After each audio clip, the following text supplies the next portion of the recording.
Ao longo dos últimos anos, tivemos várias séries que tentaram retratar o autismo de alguma forma.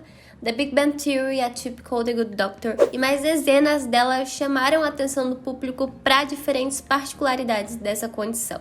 A Netflix, que vem investindo bastante nessa temática, lançou recentemente a série, ou melhor, o dorama, Uma Advogada Extraordinária. E como vocês gostaram muito do último vídeo que fizemos sobre isso lá no nosso Instagram, decidimos trazer esse conteúdo para cá de uma forma mais elaborada, onde vamos falar sobre o que é o autismo, alguns comportamentos ou características bem interessantes que podemos observar na advogada Woo Yeon-woo e como isso se expressa na realidade de pessoas autistas. Esse é o canal Analisando Personagens, eu sou a Gabriela, sou estudante de psicologia e por aqui nós falamos de psicologia relacionada ao mundo das séries, filmes, jogos, animes e atualidades no geral.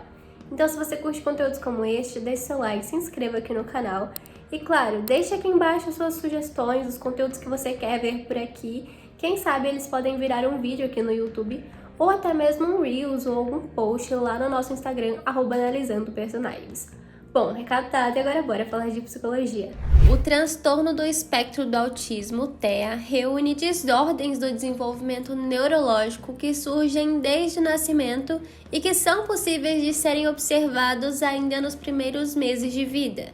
Segundo o DSM, que é o Manual Diagnóstico e Estatístico de Transtornos Mentais, pessoas dentro desse espectro comumente apresentam um déficit na comunicação social, apresentam ali algumas dificuldades relacionadas à forma de se expressar e de verbalizar conteúdos, além de interagir socialmente. Além disso, existem padrões restritos e repetitivos de comportamentos, como movimentos contínuos, interesses fixos, uma diferenciação quanto à forma de sentir alguns estímulos sensoriais, e a maior parte dos pacientes com autismo apresentam essas dificuldades, mas cada um deles é afetado em intensidades diferentes, de formas diferentes, resultando ali em situações que são extremamente particulares. Algumas pesquisas já indicam que as causas do autismo são genéticas na maior parte dos casos. Inclusive, um trabalho científico de 2019 demonstrou que esses fatores são os mais importantes na determinação das causas e existem atualmente cerca de 1.095 genes já mapeados e sendo estudados como possíveis fatores de risco para o transtorno. Em menor quantidade, o TEA também está associado a questões ambientais, como o uso de ácido valproico na gravidez, distúrbios do metabolismo, rubéola congênita, algumas lesões orgânicas no cérebro ou uma idade paterna avançada. Bom, como eu mencionei, o TEA afeta o comportamento desde os primeiros meses de vida e os primeiros sinais também já podem ser notados já em bebês. No geral, uma criança no espectro autista apresenta sintomas como uma dificuldade de interagir socialmente, como manter contato visual, fazer expressões faciais ou até mesmo identificar alguma delas, a dificuldade em fazer gestos para identificar as suas vontades, expressar também as suas próprias emoções e até mesmo fazer amigos. Existem também alguns desafios relacionados à comunicação, optando ali pelo uso repetitivo da linguagem ou, em alguns casos, a não verbalização de frases ou palavras. Existem também alterações comportamentais como manias, apego excessivo a rotinas, ações que são repetitivas, o interesse intenso em coisas muito específicas, uma dificuldade de abstração, de imaginação e uma sensibilidade sensorial. No entanto, é super importante destacar mais uma vez que o DSM rotula esses distúrbios como um espectro justamente por eles se manifestarem em diferentes níveis de intensidade. Cada pessoa dentro dele vai desenvolver o seu conjunto de sintomas variado e com características muito particulares. Tudo isso vai influenciar como cada pessoa se relaciona, se expressa e se comporta diariamente. Por exemplo, uma pessoa diagnosticada com um grau 1 de suporte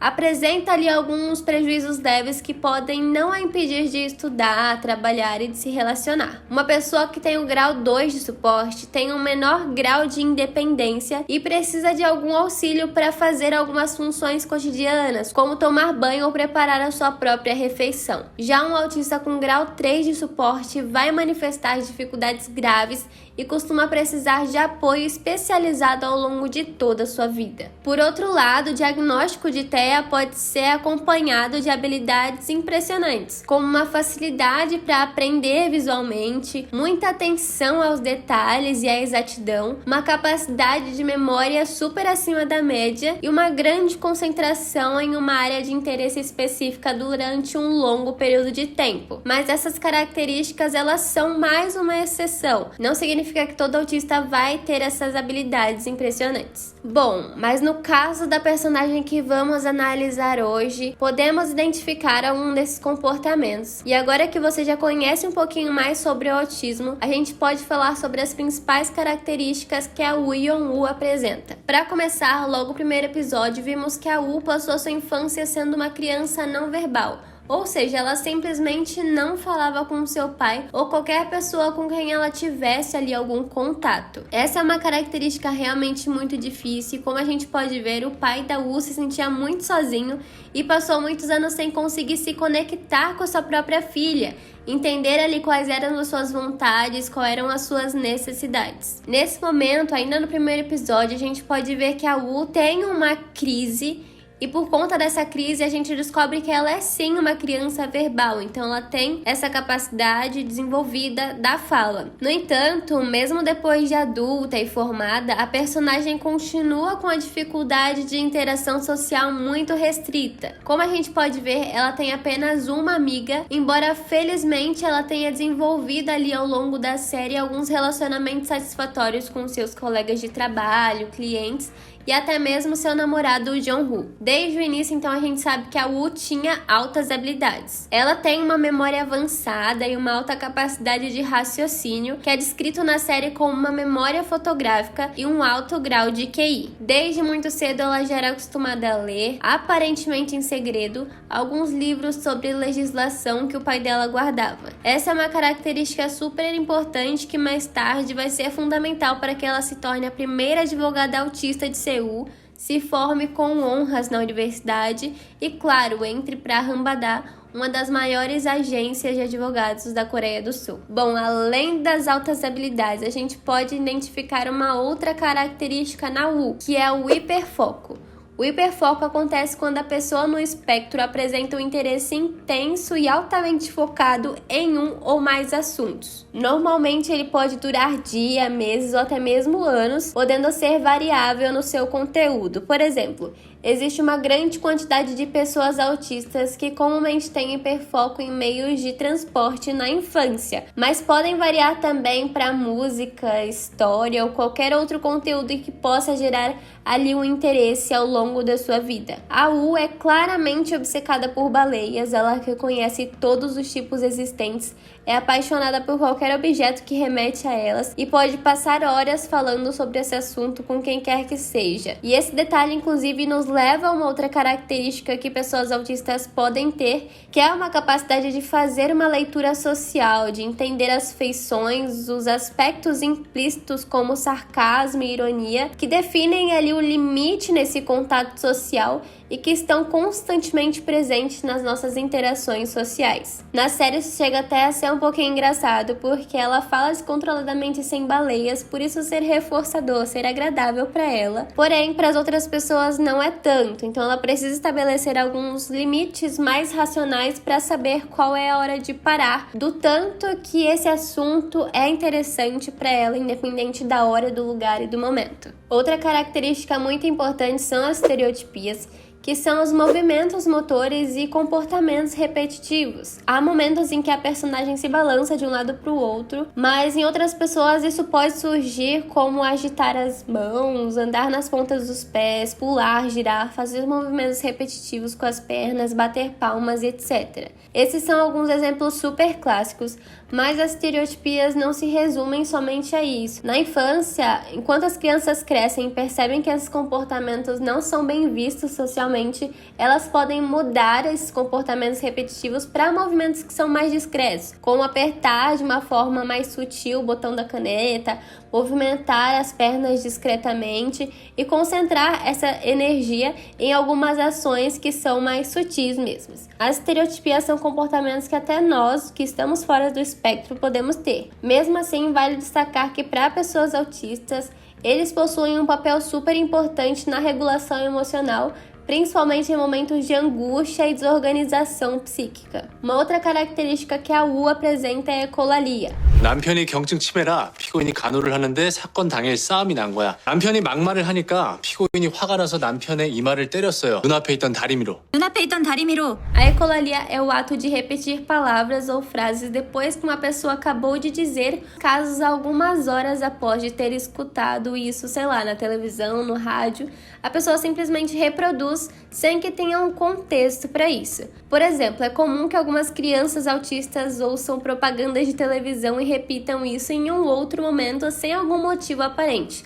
No caso da U, ela repete palavras e frases que costuma ouvir dos seus colegas de trabalho, por exemplo. A gente também pode observar que a U tem hipersensibilidade. Alguns estudos vão estimar que cerca de 56% e 80% das pessoas no espectro do autismo apresentam a hipersensibilidade, ou seja, elas sentem demais os estímulos do ambiente, como o som, por exemplo. Isso é tão grave que pode desencadear crises ou desorganizações cognitivas por conta dos diferentes sons ou estímulos que elas recebem ao mesmo tempo. Para isso, na série, a advogada faz uso de um fone de cancelamento de ruído que facilita a sua concentração e o foco caso ela esteja em um ambiente que de alguma forma possa ser aversivo. Nesse sentido, a gente também pode afirmar que a U também tem hipersensibilidade no seu paladar, já que ela recusa comer qualquer outro alimento que não seja o kimbap produzido por seu pai. Por um outro lado, também existe a hipossensibilidade, que é quando a pessoa precisa de muito esforço para sentir qualquer tipo de estimulação. Por conta disso, é comum que as pessoas com hipossensibilidade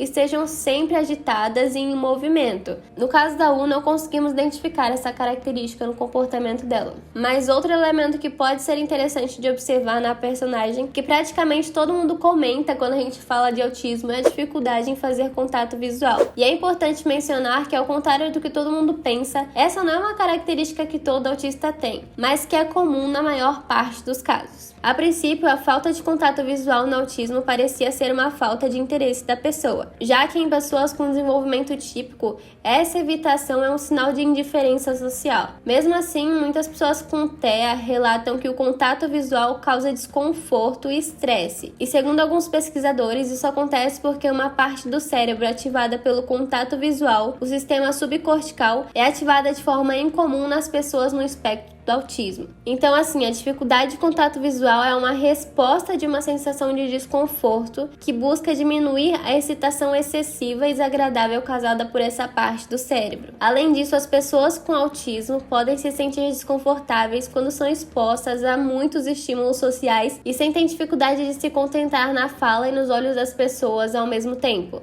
E por conta disso, o contato visual pode ser muito intenso e opressor em termos de experiência sensorial para pessoas com autismo, ao ponto de se sentirem oprimidas, estressadas e logo evitarem. Por fim, a gente pode notar a inflexibilidade relacionada à mudança de rotina e o hábito de enfileirar objetos.